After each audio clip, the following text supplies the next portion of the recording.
Hey, bonjour tout le monde, j'espère que vous allez bien.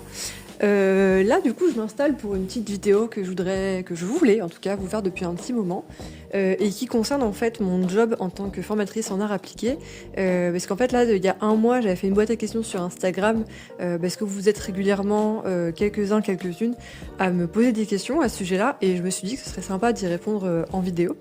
Donc voilà, nous y sommes.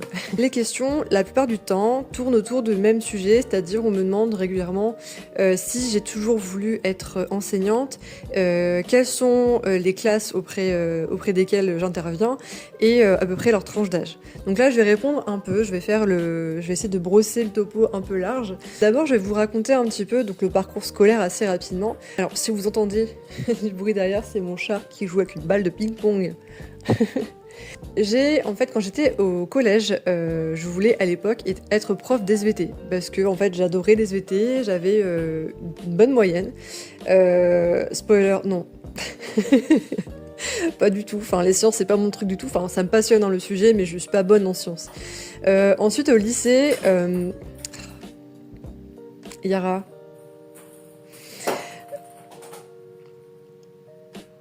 C'est pas grave. Au lycée, du coup, après, j'ai toujours été très passionnée d'histoire, enfin, les livres d'histoire, les émissions autour de l'histoire, etc. Donc, j'ai voulu tout naturellement devenir prof en histoire, et du coup, en histoire-géographie. Donc, je termine le lycée, la terminale en 2012, donc j'ai mon bac en 2012. En septembre 2012, du coup, je démarre une licence d'histoire à la fac de Valenciennes. J'ai tenu une semaine. Vraiment, ça ne m'a pas du tout enchantée. Enfin, je me suis pas plu du tout en fait en fac d'histoire, ça me plaisait pas du tout. Non pas que je n'aimais plus l'histoire, j'aime toujours ça aujourd'hui, mais le contenu des cours en tout cas ne me plaisait pas du tout. Donc j'ai arrêté au bout d'une semaine de la rentrée, quoi, en septembre 2012. Et là je me suis dit, qu'est-ce que je fais? Où est-ce que je vais? Quelle formation je peux commencer à ce stade-là de l'année? Et en fait, à la fac de Valenciennes, j'ai découvert qu'il y avait une licence, donc une formation en arts plastiques. Donc, comme j'aimais déjà un petit peu les arts, que au lycée je faisais l'option cinéma audiovisuel, que je dessinais déjà beaucoup à l'époque, je me suis tout naturellement en fait tournée vers la licence d'arts plastiques et j'ai bien fait. Donc là, en fait, pour le cours en 2012 arts plastiques, je savais pas du tout quoi faire par la suite. J'avais aucune idée de là où j'allais pouvoir m'orienter en termes de métier. Simplement, j'ai suivi un peu mon cœur et je me suis dit que j'allais m'orienter vers ça. Donc je commence à la licence, ça se passe super bien, les cours sont passionnants, j'aime tout ce que je fais. Ensuite, en troisième année de licence, je pars en Erasmus en Italie pendant un an. C'est là-bas d'ailleurs que je commence le pointisme. Donc s'il y en a qui me suivent d'ici et pas d'Instagram, je fais du pointisme. Donc je suis artiste spécialisée en pointisme, d'abord sur papier et sur toile. Du coup, à ce moment-là de ma vie, donc là je suis en Erasmus. Je rentre ensuite en France pour faire un master en médiation culturelle, donc en management artistique option, avec des stages tournés vers la médiation culturelle. Et donc là, à ce moment-là, je ne pense plus du tout à l'enseignement. C'est pas que ça m'intéresse plus, mais je n'y pense plus. Et en fait, je vais simplement partir vers la médiation culturelle, c'est-à-dire faire des visites dans des musées, gérer des associations artistiques, des centres d'art, etc. Voilà. Donc l'enseignement, plus du tout d'actualité en fait. Voilà, je ne suis plus là-dedans. Donc là, on est en 2020. En 2017, quand j'ai mon master, on est en 2017, et là du coup je fais quelques missions de médiation culturelle, je fais 2 services civiques, donc un dans la Ligue de l'enseignement en E2C en Bourgogne, à Joigny, et ensuite je fais quasiment un an, je crois que c'est 8 ou 9 mois, je ne sais plus, de service civique dans une crèche donc autour de la culture, de l'art, etc. à Tours, donc en Touraine. Et là du coup on arrive ensuite en 2020, donc le 2020 il y a le Covid, je rentre dans le Nord et là je me dis, là je ne sais pas quoi faire, je ne sais pas ce que je suis censée faire. Et donc je fais à ce moment-là, pendant le Covid, pendant les confinements, un CAP en petite enfance, donc je crois que ça s'appelle AEPE, je crois aujourd'hui que ça s'appelle, le CAP Petite Enfance. Et donc dans le but en fait de travailler en crèche auprès des tout petits, etc. Parce que je travaillais déjà auprès des enfants. Je faisais des ateliers d'art plastique par exemple en école Montessori. Et tout simplement, je me suis dit, bah, autant avoir un diplôme, en fait, simplement, qui aille dans ce sens-là. Donc là, on arrive en 2021, j'obtiens mon CAP en juin 2021. Et donc l'été passe, je prends un appartement à Lille, et pour septembre, du coup, je recherche du travail dans le domaine de la petite enfance. Du coup, on arrive en septembre, donc août 2021, et j'ai ma meilleure amie, Laura, coucou si tu passes par là, qui en fait enseigne dans un CFA, donc c'est un centre de formation d'apprentis, donc c'est comme un lycée professionnel en fait, et elle a fait 1 an d'enseignement du coup dans ce CFA en tant que formatrice. Alors je sais plus c'est quoi le nom exactement, mais c'est tout ce qui est art graphique, donc formatrice PAO, Photoshop, InDesign, etc. Elle me dit, écoute, pour la rentrée, ils cherchent une formatrice ou un formateur en art appliqué pour ouvrir cette classe-là en art appliqué. Elle me dit, est-ce que tu veux tenter ? Je n'ai pas du tout de formation en enseignement. Là, on parle pas de petits de 3 ans, mais on parle de grands qui ont pour la plupart la vingtaine. Donc bon, je dis, bah oui, allons-y, pourquoi pas. Donc je me lance, j'ai un premier entretien qui se passe très bien, je suis prise tout de suite, et du coup c'est là que démarre ma carrière de formatrice en art appliqué. Donc là on démarre, je suis en septembre 2021, donc là à ce jour-là, on est le 30 septembre 2025, donc c'est ma 5e année scolaire, ma 5e rentrée là que j'ai faite il y a un mois, en tant que formatrice en art appliqué. Donc en fait à Bailleul, donc c'était à Bailleul du coup le premier CFA où j'ai travaillé, où en fait j'ai commencé avec des apprentis en communication visuelle, donc en bac pro communication visuelle, et du coup là-bas je travaillais pour l'instant que tous les mercredis après-midi auprès des premières et des terminales. Ça c'est pour ma première année. Ma deuxième année du coup, j'ai fait dans le même CFA les communications visuelles et les BMA en métier d'art, donc signalétique, option signalétique.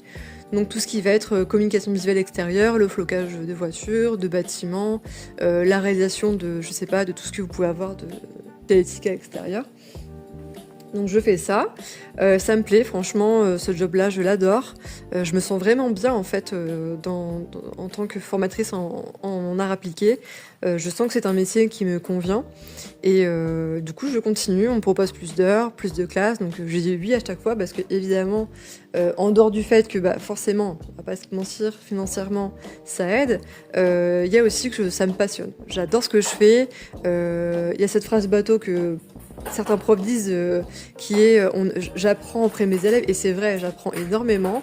J'ai appris par exemple à travailler sur Photoshop, j'ai appris, c'est là que je me suis lancée à faire des mock-ups, des choses comme ça. Donc voilà, ça j'ai adoré, c'était super chouette. Donc là, ce CFA là, je suis restée 4 ans. Donc là, c'est la première rentrée où je n'y suis plus.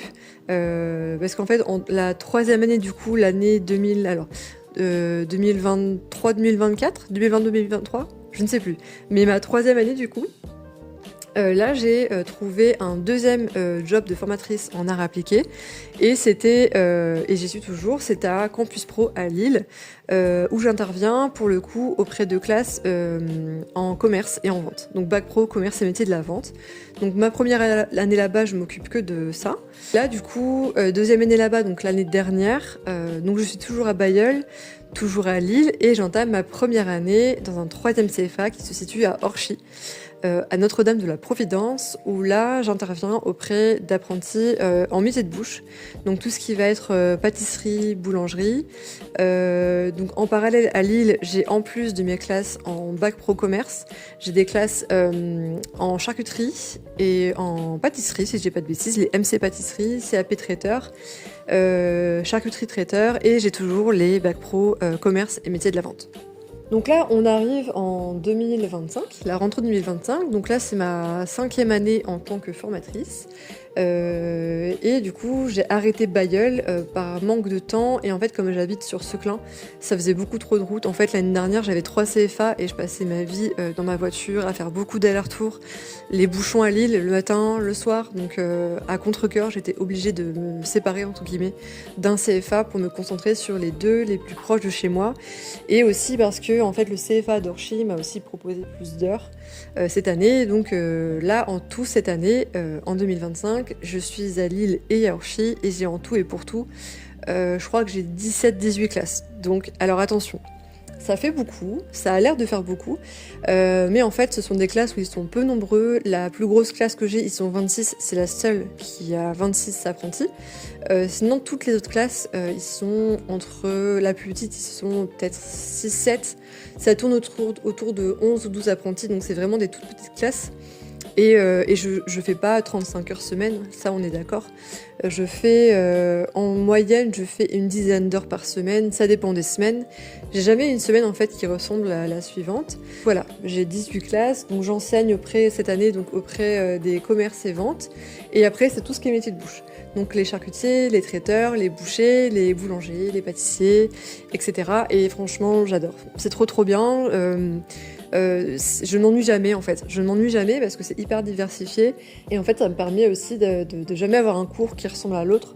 Même si j'ai les mêmes classes d'un CFA à l'autre, je propose toujours des choses différentes et du coup bah voilà, c'est toujours très varié ce que je peux proposer et ce qu'on me propose aussi parce que j'apprends beaucoup de vocabulaire par exemple en pâtisserie que je ne connaissais pas et qui aujourd'hui me paraissent familiers et ça c'est vraiment très chouette.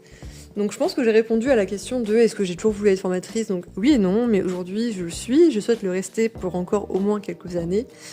Je ne sais pas ce que je ferai dans 10 ans, peut-être que je le ferai toujours, peut-être pas, peut-être que je ferai autre chose, et puis voilà, je me laisse guider, on va dire, par les envies. Pour l'autre question qui était donc les classes auxquelles j'interviens, donc c'est ce que je disais. J'ai de la pâtisserie, de la boulangerie, etc. Et la tranche d'âge, on m'a demandé si la tranche d'âge de mes apprentis. Les plus jeunes, c'est du CAP, ils ont 15-16 ans. Et les plus âgés, il y a beaucoup de reconversions. Donc je vais avoir des apprentis qui ont même mon âge ou beaucoup plus vieux. J'ai des apprentis qui sont en totale reconversion professionnelle, qui ont la quarantaine, la cinquantaine, etc. Et c'est trop chouette, hein, ça permet aussi d'avoir un regard différent sur la formation et sur leur métier. Et après, on me demande souvent qu'est-ce que je fais en art appliqué en fait auprès d'apprentis dans ces branches-là. Mais en fait, tout simplement, les arts appliqués, c'est comme de l'art plastique, mais appliqué à un métier. C'est-à-dire qu'en fait, je vais par exemple, si je prends le cas de la pâtisserie, je vais leur apprendre à créer de belles décorations, une belle composition en tout cas de décoration de gâteaux. Des fois je leur fais tirer des cartes avec des artistes dessus et ils doivent trouver du coup une œuvre qui leur plaît par rapport à cet artiste et créer une déco de gâteau ou d'entremets. En rapport avec cette œuvre, qui va reprendre les codes de l'œuvre, donc les couleurs, le code couleur, la composition, etc. etc. Donc voilà, je pense que j'ai fait plus ou moins le tour de la question. Après, je pense qu'il y a plein de choses que j'oublie de dire là comme ça, mais qui me viendront peut-être plus tard.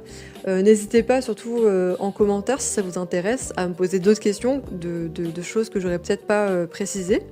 Moi, ça me fait toujours plaisir de partager ce que je fais parce que ça me passionne et j'aime bien tout simplement partager et voilà, puis montrer ce que je fais parce que forcément quand je dessine, quand je peins, quand je fais des expos, je montre beaucoup sur les réseaux sociaux, mais je montre beaucoup moins quand je suis en cours simplement pour déjà préserver la vie des apprentis parce qu'ils ont peut-être pas envie de se retrouver sur Instagram, pas tous, et puis tout simplement je ne sais pas si j'ai vraiment le droit de filmer en cours, en tout cas c'est pas une chose à laquelle je pense et je pense pas le faire en tout cas, je pense pas que je le ferai. Mais en tout cas, oui, c'est tout à fait un métier dans lequel je me reconnais aujourd'hui parce que j'ai toujours eu la volonté de toute manière de transmettre parce que je fais depuis longtemps des ateliers. Donc il y a toujours cette notion de transmission, de connaissances, de savoir, de pratique. Et c'est quelque chose que je retrouve tous les jours dans mon métier de formatrice en art appliqué. Voilà, en tout cas j'espère que j'ai répondu à vos questions, j'espère que ce sujet vous intéresse également. Et voilà, donc n'hésitez pas si vous voulez partager ça avec moi, à m'envoyer un message, faire un petit commentaire et je me ferai un plaisir de vous répondre. Voilà, écoutez, je vous souhaite une très bonne journée, une bonne soirée et je vous dis à très bientôt. Salut!